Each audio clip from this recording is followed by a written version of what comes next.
So let's continue with our cases of tests. We have the last two ones that are one-way ANOVA and factorial ANOVA. So before we've seen, we have arrived to the consideration about the hypothesis that he's speaking about difference. It has one or more independent variable.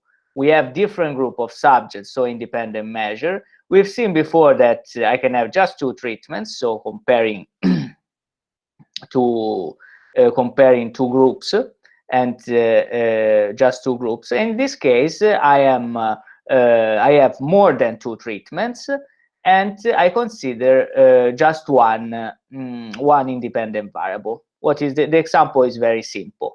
Which is the difference between tool A and B and C in terms of speed of bug detection as achieved by users? This is the same as the one that we considered for repeated measures. So when I had tool A, B, C, and D, but I use a different design. In this case, I make a design that is more similar to the one for the unpaired t-test. So different groups of people using tool A, different group of people using tool B and tool C, but with comparable competencies. In this case, this test is more complex because I am comparing differences between more than two tools. So there can be different cross comparison. The other test that is in the same family of the one-way ANOVA is the so-called factorial ANOVA. When do I choose this? I choose this when I have an hypothesis that is speaking about difference. The number of independent variables is one or more. I have different group of subjects. I perform independent measures. I have more than two treatments, and I have more than one independent variable. What does it mean? Up to now, we never considered this in our example. It means that I have two independent variables that I can modify to create an effect on the dependent variable. This means that maybe the single variable alone does not have any effect, but the combination of variables lead to an effect. For example, this is unrelated to software, but what you want to test is that a certain medicine alone that doesn't allow you to solve your health problem, but the combination of two medicines allow you to solve the problem. Or collateral effect, for example, there are combination of drugs that creates collateral effect. This is the same situation. While alone, they don't have any collateral effect.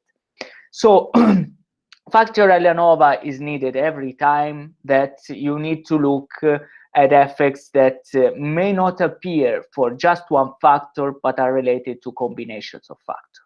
Let's see an example. Let's imagine that I have two tools to support bug detection, and I want to see which one is better, but I want to see whether there is some difference between people with different degrees of experience in bug detection.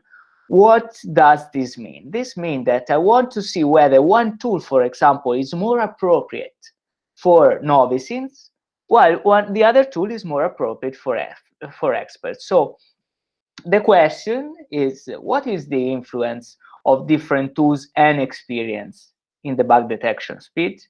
Here I have the two factors, and I want to see which one, or probably the combination of the two factors, how does this combination impact my speed. In this case, I have three null hypotheses, not just one. The first one is that the speed does not depend on the type of adopted tool. So there's no relationship. The second one is that the speed does not depend on the level of experience of the user, so consider just the other variable.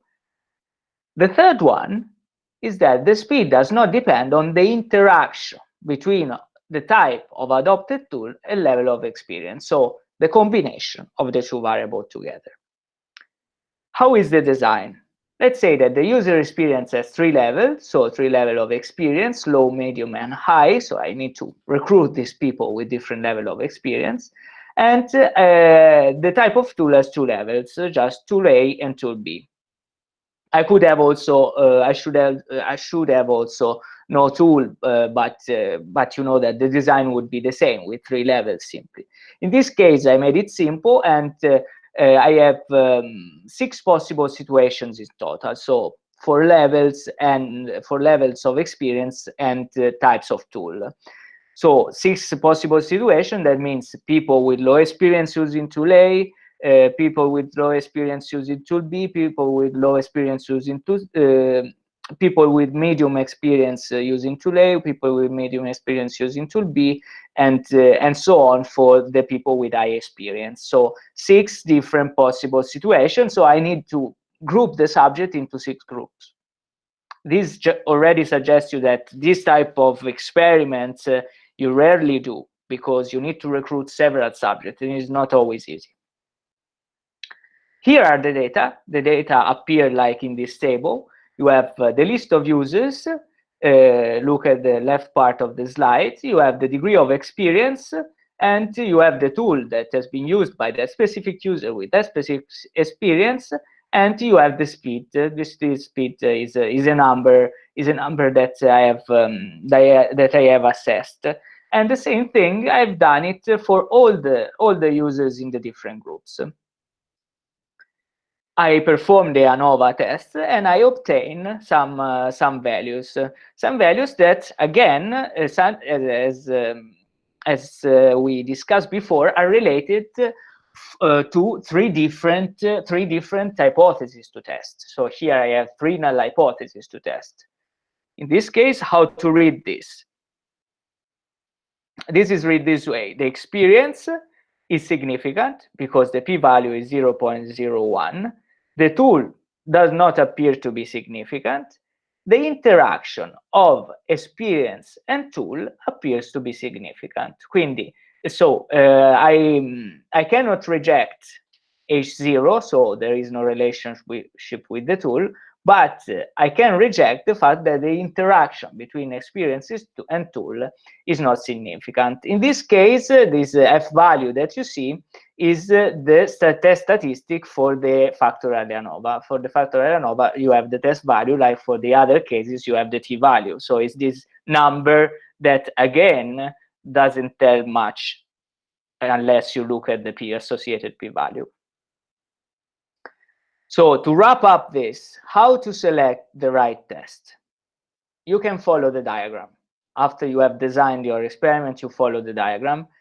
One thing that I invite you to do, if this is the first time that you are approaching this test, is to look at the wizard in this website that is very simple, is oriented to social scientists, and it allows you to do some simple tests with some fictional data to get confidence with the different tests that I listed here. All the tests that I listed here are present in this wizard that basically follows approximately the same tree, the same decision tree, the same flow chart that I've showed you here, and guides you towards the selection of a specific test. Otherwise, the good thing, when you are more advanced in this topic, you can use the exhaustive table that you find at this other link, that includes the R code and also code for other tool. I'm mentioning R several times. Please have a look at this tool in internet, because every time we will have to do statistics, this is probably the best choice. And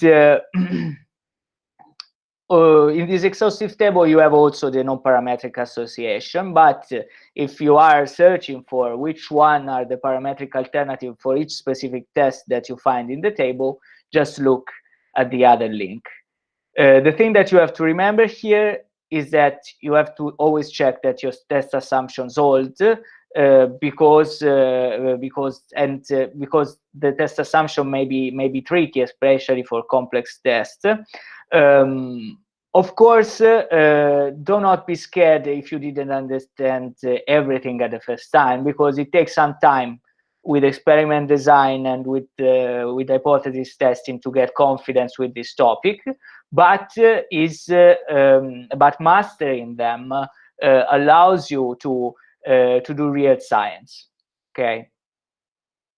Again, a simple way to select the right test is just consider these fundamental tests and look just at the general type of design. Okay, I have one factor, two treatment. In one factor, one treatment, I always use non-parametric test. One factor, two treatment, and randomized design. So selecting people randomly and not pairing them. I have the t-test, and if the assumptions do not work, I choose the other test. So look at this table. This table is taken directly from the book of Woollin, and it's a simple guideline if you get lost in all the choices, okay? Remember, factor is the number of variables, of independent variables, and the treatments are the possible values of the independent variables. This we already learned from last lecture. Let's pass to the final part of this lecture with something lighter. That is the threats to validity. Threats to validity for controlled experiments. We spoke already about threats to validity, limitations of study, etc. Now we will see a bit more in depth what are the threats to validity for controlled experiments. There are four main types of threats to validity for controlled experiments. Construct validity, internal validity, external validity, and conclusion validity. What the construct validity tells you? Construct validity is, of course, related to the constructs and is aimed at assessing your answer to the question that are listed here. To which extent do the measured variable represent what I intended to estimate? So I'm measuring some variable that are coming from some constructs. Do my measure really represent what I wanted to measure? Did I operationalize my research question in the proper manner? So did I derive my hypothesis in the proper way? Is there a clear connection between the hypothesis and the research question? Did I use an appropriate design to assess my hypothesis, to test my hypothesis? And these are all related to the construct validity. So to the relation between the constructs of the theory and the way that you are testing the theory. Internal validity. Internal validity is concerned with possible confounding factors. So other variable that you didn't control and that had impact on your dependent variable, so on the outcome of your experiment. So are there any confounding factors that may have influenced the outcome of the experiment? Did I control of the variables? This is the simple question for internal validity, and this is quite critical because you have to extensively argue that you've controlled everything. The third type is external validity, and basically is concerned with generality, and is aimed at answering the question for each values of the controlled variables are the results valid. So to which extent the results can be considered general. Given that I performed an experiment with some controlled variable, taking some objects, concrete objects, and some specific concept, to which extent can I claim that my results are general? Finally, conclusion validity. This is statistical conclusion validity. Is mostly related to the statistical test that you use and the statistical aspect. Okay. The questions are there. To which extent are my findings credible? Have I used the appropriate statistical test? Did I check the assumptions? Have I sampled the population in the appropriate way? Have I used reliable measurement procedures, so with low measurement errors? So these are all, this is an overview of the different threats to validity. Let's see them more in depth. Internal validity. I start with this one because it's the easiest to understand, and there are several factors that may affect it. First of all, history. History is a factor that can jeopardize the internal validity, and it's related to how time may have had an impact on my treatments. For example, I may have people that participate at different time of the date, or the treatment is performed in different days of the week, for example, on Sunday or on Monday, that have different ways or that drive different behavior of people. And so the time of the experiment, the time in which the experiment was performed, has an effect on the people. If you leave someone, if you recruit people and you keep them, for example, waiting for their experiment half a day, this has an effect unavoidably. Related to history, there is maturation. That is, this subject learned through the experiment. So in this case, it's not the time in which you are performing the experiment, but the time during the experiment that may have affected the performance. In which way? People during the experiment, after 1 hour of experimentation, they can be bored or tired. So you have to keep the experiment with a certain boundary, with a certain well-defined time frame. At the same time, they could have learned throughout the experiment. So throughout the experiment, at the end, they may be proficient with some technique that you are assessing. So this has an effect. It's another variable that you cannot control. Experimental mortality, because you may have done all your selection, but some subjects, of course, they are not forced to do the experiments, and they may leave the experiments. And this has an effect, not just from the statistical standpoint, but also because the remaining subjects may be the most motivated. So if there is a high experimental mortality, so many people leaving, it may mean that your data do not consider in the end the people that are least motivated. And if, for example, you are considering also levels of usability of a certain tool, you are considering just the people that are more enthusiastic for the usage of the tool, because the other just left. So this is quite critical to consider. Researcher bias. In which way could the researcher influence the outcomes? For example, if I am the researcher and I know these people involved, and I want to, and I even developed the tool that they are testing, and I'm asking them to test and to tell me whether the tool has a high degree of usability or not.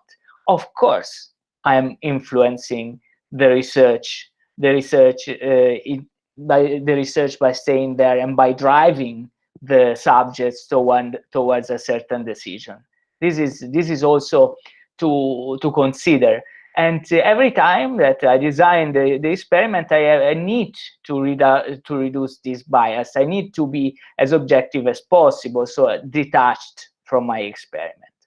Finally, the experimental context. As we said several times, the experimental context may influence the behavior of subjects because it's not the reality. So, for example, if they know the expected outcome of the experiment, they may do some additional effort to make the experiment successful, an effort that they would not make during a normal working hour, during their daily work. If, for example, the test is to check for bugs, they could make an additional effort with respect to the normal effort, and this, of course, changes has an impact on the internal validity of your experiment. External validity. There are one thing to mention is that in the book you find a very long list of factors. Here I listed the most important one. Refer to the books for additional one. This may look to you a long list, but consider that the list is much longer. For external validity, selection bias. Did I select people in a really random way, and did I randomly assign them to treatment? That's why I was telling you, consider doing pre-tests when you randomly assign people to treatment, because you have to show that, for example, they have the same degree of experience, they are really random, and the fact that they are belonging to a certain treatment is not creating a bias towards that for that treatment. At the same time, I need to ensure representativeness. To which extent the experiment represents a real context. To achieve external validity, I need to say, hey, this that I am showing in my experiment should also be applicable in the reality. So the truth that I'm showing is a truth that is the truth. And it's not the appropriate word, but at least the theory that I'm trying to support applies not just in the lab, but also in a real industry. And this is of course tricky for an experiment, because experiments they tend to favor internal validity instead of external validity. But I need to provide some arguments in this sense. And the question that I need to answer is, to which extent was I able to properly represent all the realistic combination of the control variables, for example? So, for example, if I have to consider a different code base, were the ones that I considered sufficiently realistic? To which extent was I able to select the representative people, so the right people? Again, this is connected with selection bias, the right people. If I'm using students, for example, are really the right people? And can I really claim that my results can be applicable to an industrial reality? There are studies that show that, yes, this is possible, but it is true that also intuitively, this is not always the case. Okay.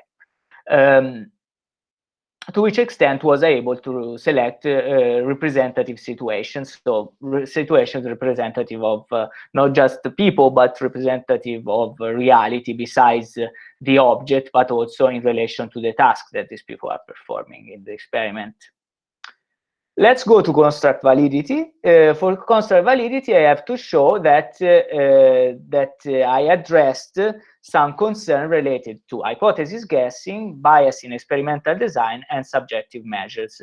For example, does knowing the expected results influence the behavior of the participants? This is one thing that I mentioned through internal validity, but it is more somewhat related to construct validity. This can be overlapping, because there can be both a factor related to an external variable, or a factor related to the constructs of my experiment. So it is a bit in between. But you understand that knowing the expected result might have an influence on the behavior of my participant.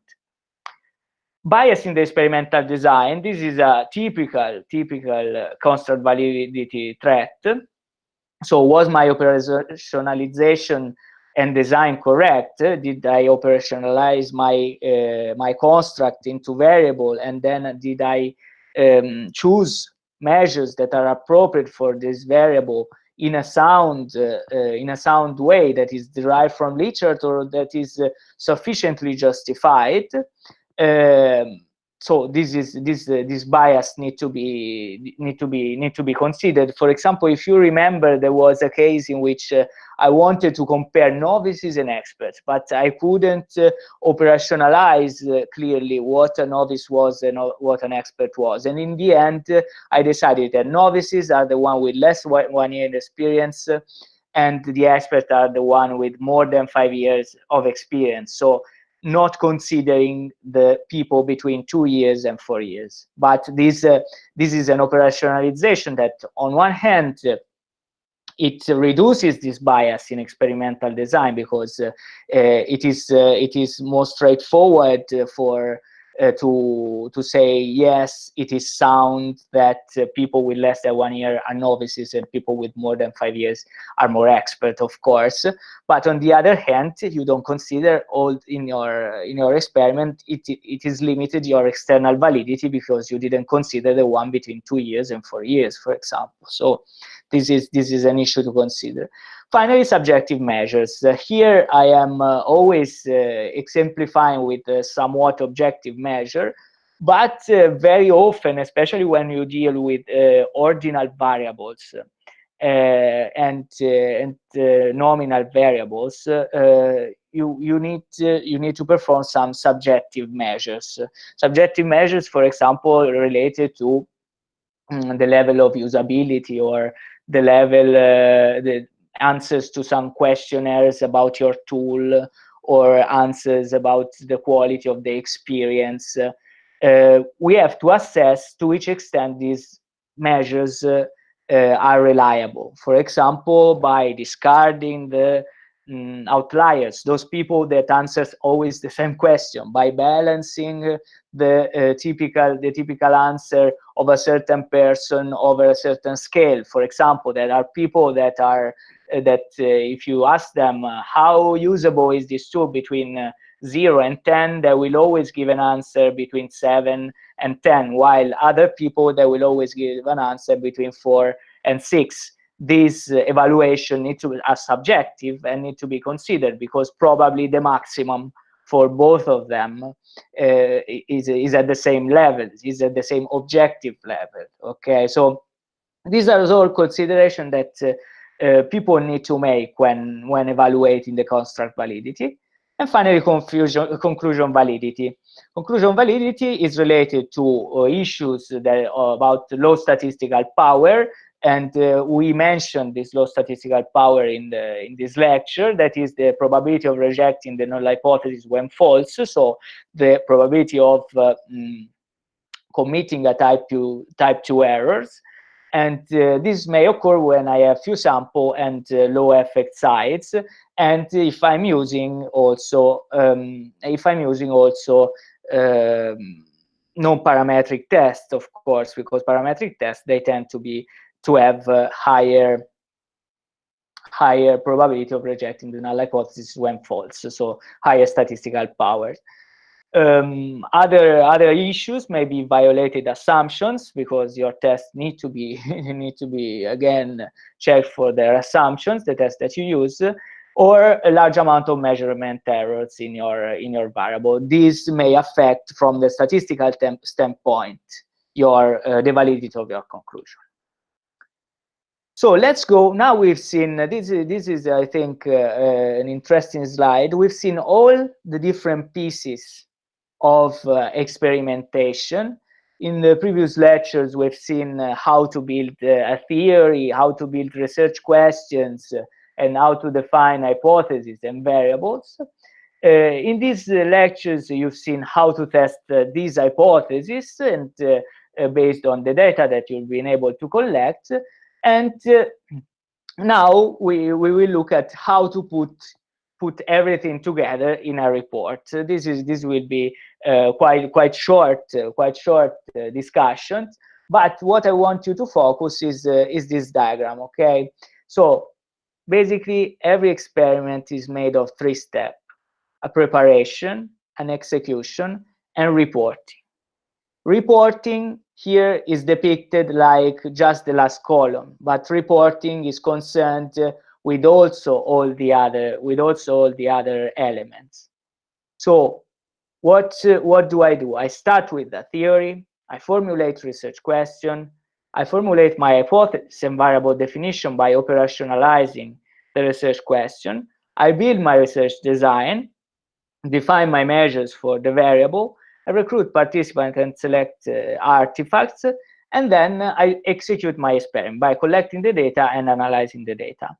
Now, according to this representation, it makes sense also our definition of threats to validity. External validity is mostly related to activity of selecting the participants and selecting the objects, because it can tell us how representative is our sample of object and subject with respect to the reality or with respect to a larger population. So external validity is concerned with that. Construct and conclusion validity are related to the process of analyzing the data because they are related to measurement errors, are related to the test that you choose. Internal validity is related to the research design and the way you collect your data, because in this phase, many factors may affect your data collection activity. Finally, construct validity is at the upper level because deal with the way that you have defined your hypothesis. You have operationalized your theory and your research question in the specific.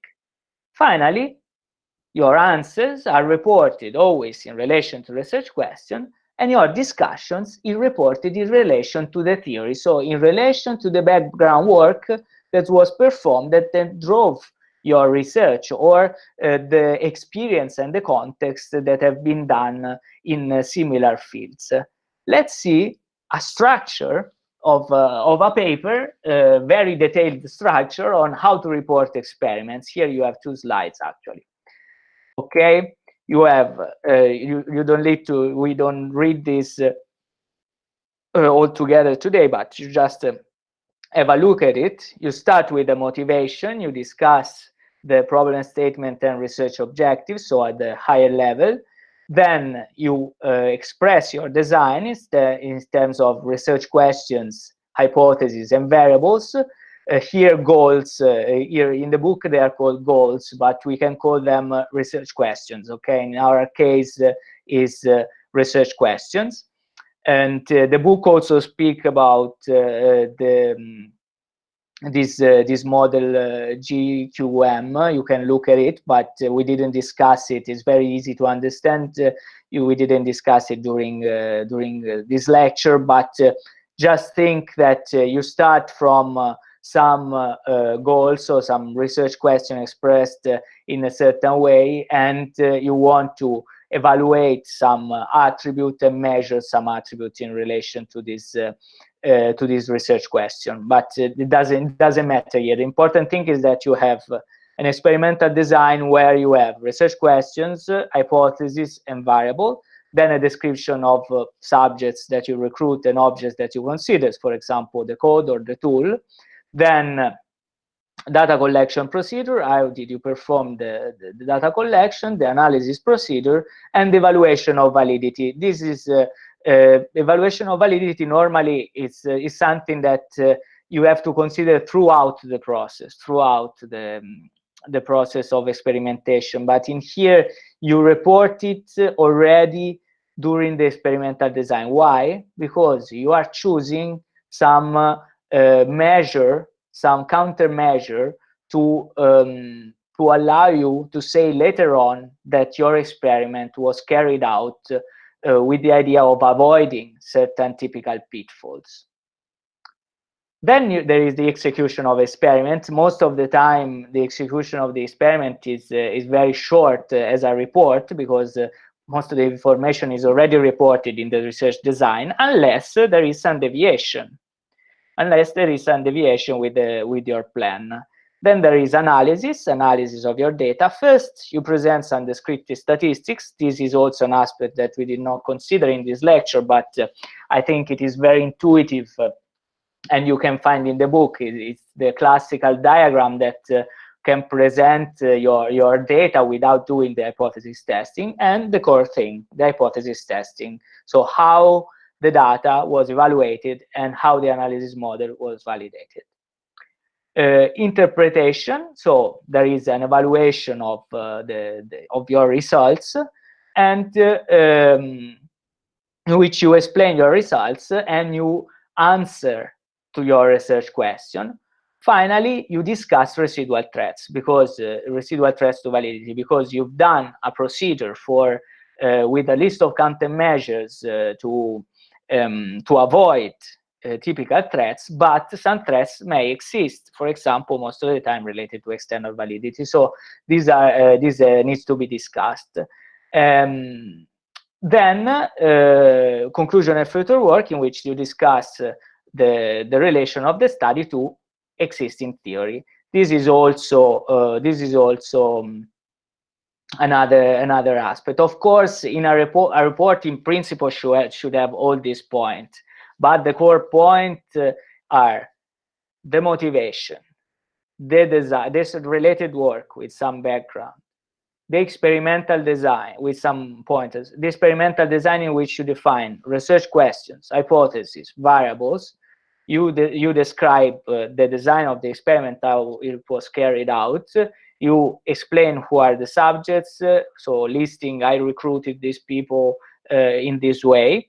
Which are the objects, in which you explain how did you select the tools, or you select the code, for example, or you select the documents to consider, and how the data collection procedure was carried out, and how the analysis procedure will be carried out, and the procedure that you are putting into place to assess the validity. And then this is the initial part. Execution and analysis usually go together, and the core here is the hypothesis testing, in which you show just the results, and then you interpret the results. So the results are interpreted also in relation to the implication that they have with respect to existing theories. And you discuss your threat to validity, and then you conclude your study by referring to related studies again, and explaining to which extent you are extending the knowledge, in the field. One single slide, and then I leave you, and two slides actually. Quasi experiments. What about quasi experiments? Normally, the thing that I didn't say but was somewhat assumed, in any experiment, I randomly assign subjects to treatments. In quasi experiment, the assignment is based on some choice of the designer. So, for example, for the Factorial ANOVA example, in which I have more than one level of experience, so no random treatment, so division into groups with different characteristics, this is normally called a quasi-experiment. The quasi-experiment is peculiar because it does not allow to convincingly establish causal relationship, because the people are not random, and you have grouped them. Different degrees of experience, for example, may be related to other factors that may influence your outcome. So if you are not taking random subjects and you group them by a certain feature, that specific feature may be also related to other aspects of the subject that may have an influence on the outcome of the experiment. So you cannot say in a completely convincing way the experience affects the dependent variable. So this is the critical part of quasi-experiment. One thing to remark that, because it's always is often found as a mistake in the literature, I think, and whenever you use a group of students from a certain class, you are not performing an experiment or a quasi-experiment, although in most of the cases in the paper, in the literature, you find the term experiment or quasi-experiment, but you perform a case study because you are focusing on a specific environment, and you are selecting the subject in an opportunistic way. You are selecting the subject of your class, so you are not selecting random subject in a large group.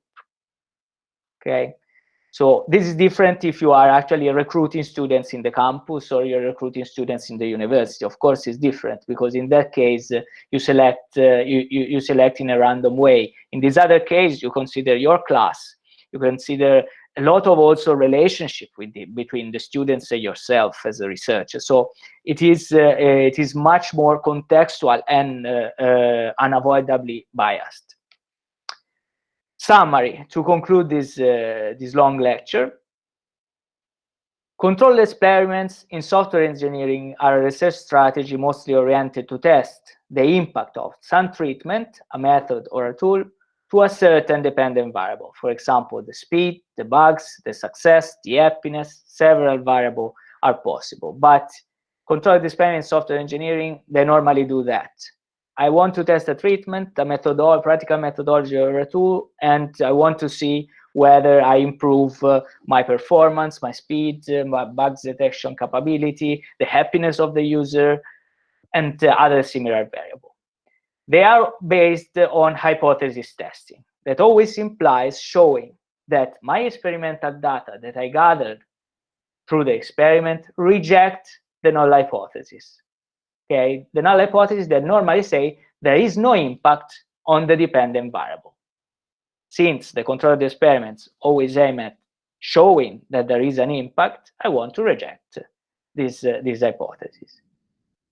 Hypothesis testing uses statistical tests to decide whether the null hypothesis can be rejected. So hypothesis testing is related to application of statistical tests that allows to reject the null hypothesis. The selection of the statistical test depends on the experimental design. And again, I'm linking the table to select the specific type of test based on the characteristic of your dependent variable, the treatments, etc. But the experimental design, which is the creative part, in which you are called to imagine how to frame your experiment, considering all the possible threats that may influence the design, the experimental design is the one that also drives the selection of the statistical test.